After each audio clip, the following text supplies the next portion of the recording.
Donc les mécanismes qui de veille sont très importants.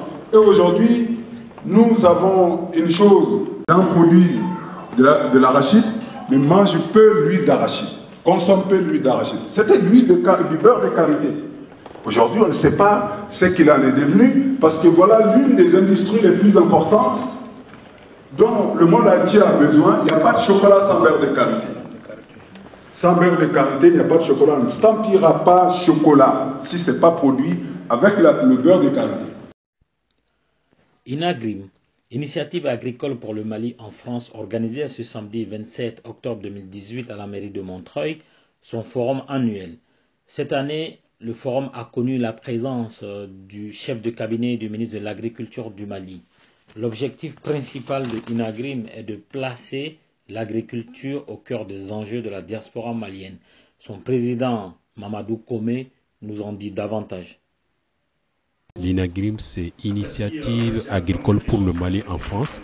C'est une association agricole créée par la diaspora malienne de France pour promouvoir et valoriser les activités agricoles au Mali.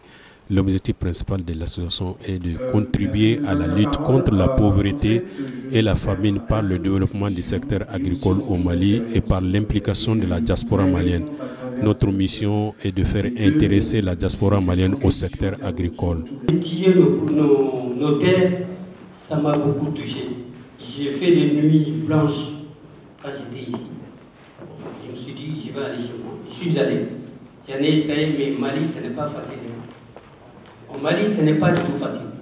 Ils viennent ici, il nous faut beaucoup de discours qui sont des discours bons, mais arriver là-bas, c'est tout autre chose. Qui pose un moment de Le Mali, là, on ne va pas l'abandonner. Hein. Nous, surtout la diaspora, on ferait tout pour changer ça. Parce que c'est notre pays. Ça nous appartient à nous tous. Niamey Mali, Sénégal. Niamey Mali, Moni. Niamey Mali, art de l'eau, artisan. Donc, on va gagner au fond.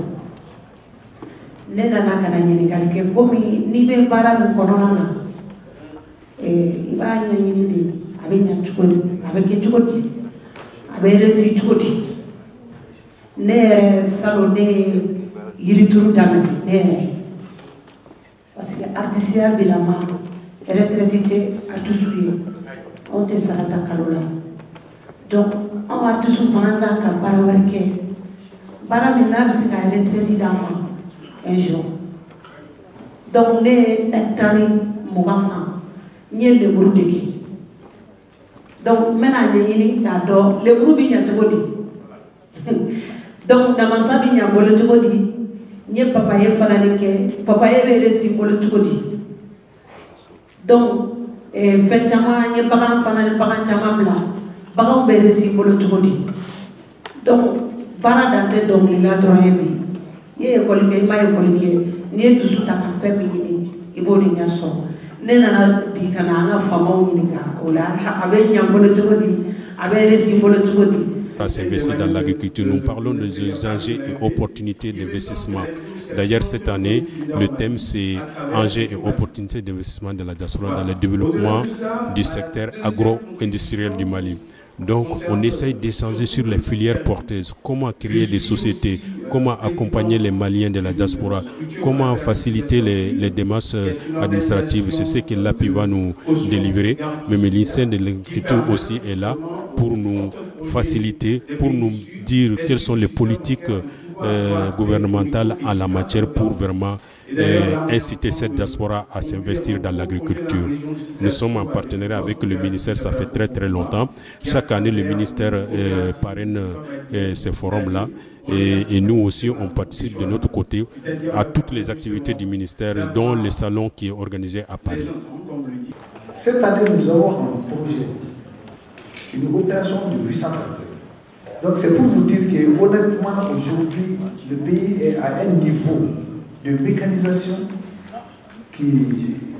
Ou d'autres me disent, mais est-ce que vous êtes en train de faire une bonne chose, les trentaines vont pouvoir les rentabiliser? Mais un exemple très simple. Nous avons été dans un village. Arrivé au village, on a vu qu'il y avait 2 champs. Et il y a une petite rivière qui sépare les deux champs. Un champ où le maïs était à un niveau tel que pratiquement c'était incroyable en début de saison. L'autre champ qui était à côté, le maïs était à un niveau où pratiquement on s'est dit, mais qu'est-ce qu'il va pouvoir récolter? Les deux paysans, nous les avons mis ensemble. On a demandé, mais toi qui as fait toi dont le maïs est en avance comme ça, comment tu as fait? Il a dit, non, moi je dispose d'un tracteur. Donc, disposer d'un tracteur, dès les premières pluies, il a commencé à labourer, il a sémé, il a tout fait. L'autre lui a demandé, il a dit, mais vous savez ce qu'il y a? C'est que moi je dispose de charrues. Et comme la campagne, disons, la pluviométrie n'a pas été au rendez-vous, on n'avait pas de biomasse. Donc, pratiquement tous mes aliments aux premières pluies étaient tellement maigres qu'ils ne pouvaient pas tirer la charrue. Et quand ils ont été un peu en forme pour pouvoir tirer la charrue, la campagne avait déjà progressé. Donc c'est vous dire aujourd'hui que tous ceux qui sont là en train de dire, mais est-ce que le tracteur, est-ce que c'est pas politique, est-ce que... J'ai dit, allez-y en bouche, causez avec les gens. Vous comprendrez que c'est pas politique. J'espère que sa question est adressée aux représentants du ministère de l'Agriculture. Donc